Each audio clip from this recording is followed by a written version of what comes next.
você fosse um empresário, onde abriria uma empresa que contrata muitos empregados? Num país que paga salário mínimo de $1.843, como a Holanda, ou no Brasil, onde o mínimo é de $334? Na França, onde o mínimo é de $1.766, ou na Rússia, $143. Nos Estados Unidos, com um mínimo de $1.160, ou na China, onde o maior salário mínimo regional é de $120. Na Grécia, que paga mínimo de $956, ou na Índia, onde nem mesmo existe salário mínimo. A resposta é aritmética. Quando a alma do negócio é gastar menos para ganhar mais, o menor salário pode ser determinante, tanto quanto a qualidade da mão de obra, domínio de tecnologias, estabilidade econômica, mercado de consumo local. Com transporte e comunicação em escala global, uma corporação transnacional tem o mundo como horizonte. Produz de qualquer lugar, compra serviços realizados à distância. Um tipo de terceirização.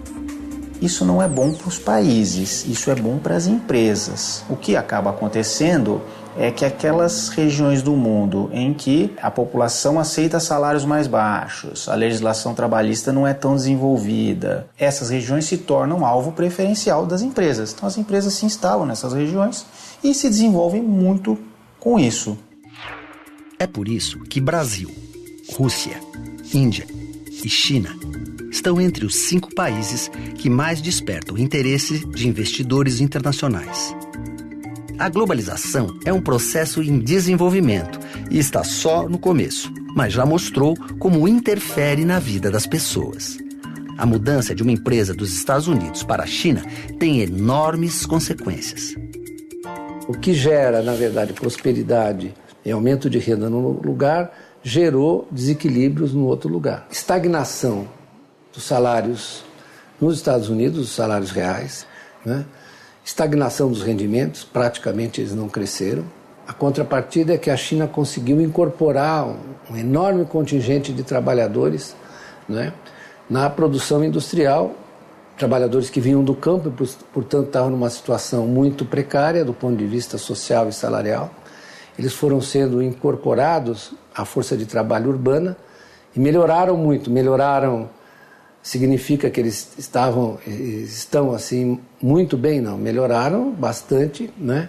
Têm acesso aos bens de consumo modernos, etc., mas ainda estão numa situação salarial que é bem inferior aos Estados Unidos comparada com a China.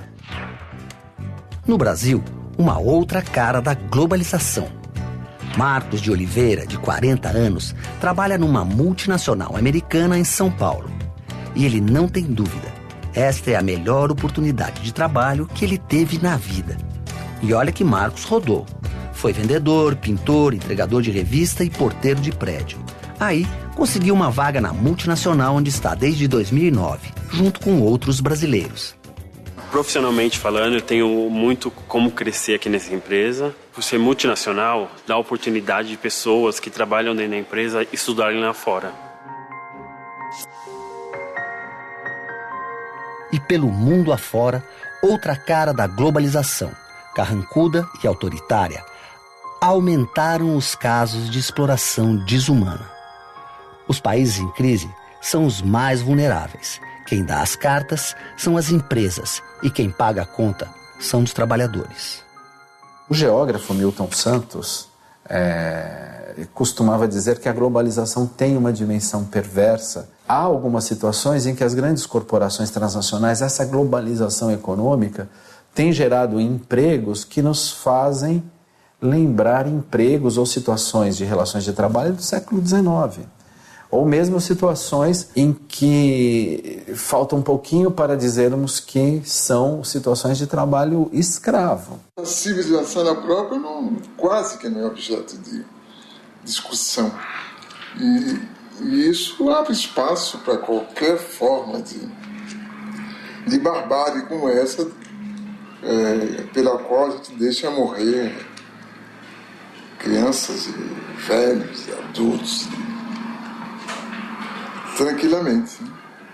Não faz o menor sentido que todo esse processo que representa, da globalização, que representa um avanço da humanidade, o seu potencial econômico, o seu potencial tecnológico, venha gerar essa regressão na vida dos povos. Do ponto de vista dos trabalhadores, né, daqueles que têm que vender sua força de trabalho para ganhar dinheiro, do ponto de vista deles, sobretudo nos países desenvolvidos, a globalização foi perversa, inclusive do ponto de vista da mobilização, porque, na verdade, você fraciona tudo, cai o grau de sindicalização, os trabalhadores não podem se defender, a capacidade de defesa baixa, porque o mercado de trabalho está muito oferecido, tem muita gente oferecendo trabalho com pouca demanda de trabalho, você enfraquece a capacidade de negociação dos trabalhadores.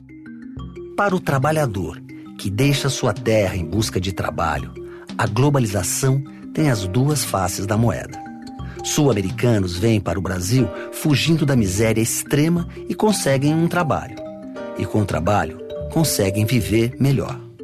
A preocupação é a falta de emprego lá, falta de oportunidades de trabalho, coisa que aqui tem bastante. Mesmo em época de crise, sempre foi melhor do que lá na Bolívia. Comparando o salário daqui com, assim, em valor monetário, daqui é muito maior do que na Bolívia. A vida de quem está irregular é ruim porque não conseguiu um trabalho formal, né? Só vai conseguir bicos ou coisas assim na economia informal ou então com um salário bem diminuído, né?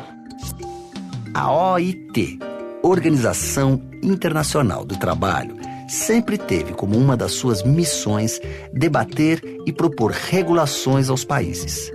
Mesmo antes da globalização, já era uma missão quase impossível, de poucos resultados. Os esforços são permanentes. O desrespeito aos trabalhadores também. Os governos, para responder à crise, o que eles fazem? A discussão é como você flexibiliza o mercado de trabalho. O que significa flexibilizar? Significa você reduzir os direitos. Se torna a demissão mais fácil, né? Você corta benefícios, você reduz o tempo em que a pessoa fica no seguro-desemprego e a intensificação do trabalho, a intensidade aumentou muito mais nos serviços do que na indústria. Porque no serviço você tem funcionários de nível médio e até de nível alto que trabalham 24 horas por dia. Estão permanentemente sob as exigências do seu patrão, né? Que manda um e-mail, manda um torpedo, tem uma situação de instabilidade na vida muito grande, um receio muito grande de perder o emprego, né? Que ela pode ser substituída rapidamente por outro. Então, nós estamos desconstruindo uma situação de direitos que foi muito importante para que o capitalismo fosse compatível com a vida minimamente civilizada.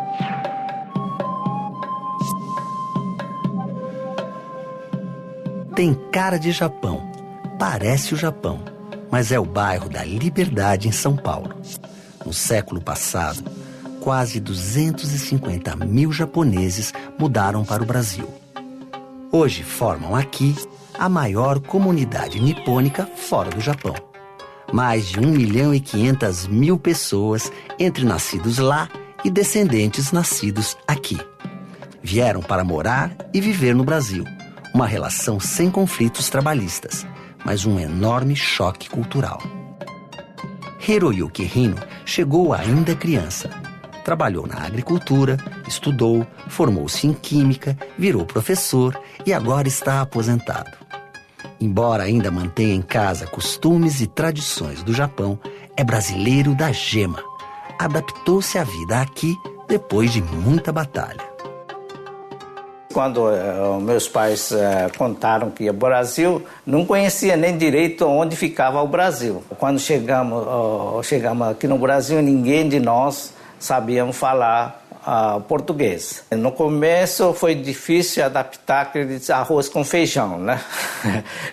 No Japão não tinha esse costume de comer carne, era mais peixe. Então, e tudo isso tinha que ser, aos poucos, se adaptando. Eu me considero mais brasileiro agora, mas morar no Japão, Never, ou seja, nunca. Eu não penso em morar no Japão, porque a minha adaptação, minha maneira de ver as coisas é mais brasileira do que japonesa. Na década passada, 225 mil brasileiros fizeram o caminho inverso. Foram para o Japão ganhar mais do que ganhavam aqui. Agora, empurrados pela crise econômica, europeus desembarcam no Brasil atrás de emprego. São gregos, italianos e, em maior quantidade, portugueses e espanhóis. É a realidade do nosso tempo, o aumento da mobilidade geográfica mundial. Globalização, ele é um processo transformador de culturas.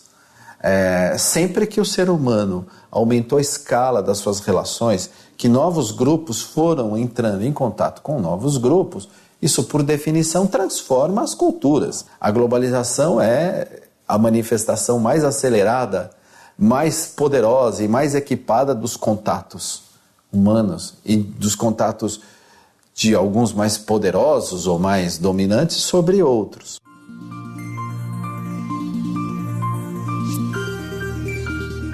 Para onde o mundo caminha, ninguém sabe ao certo. Estamos no começo de um mundo novo, mostrado aqui com várias caras.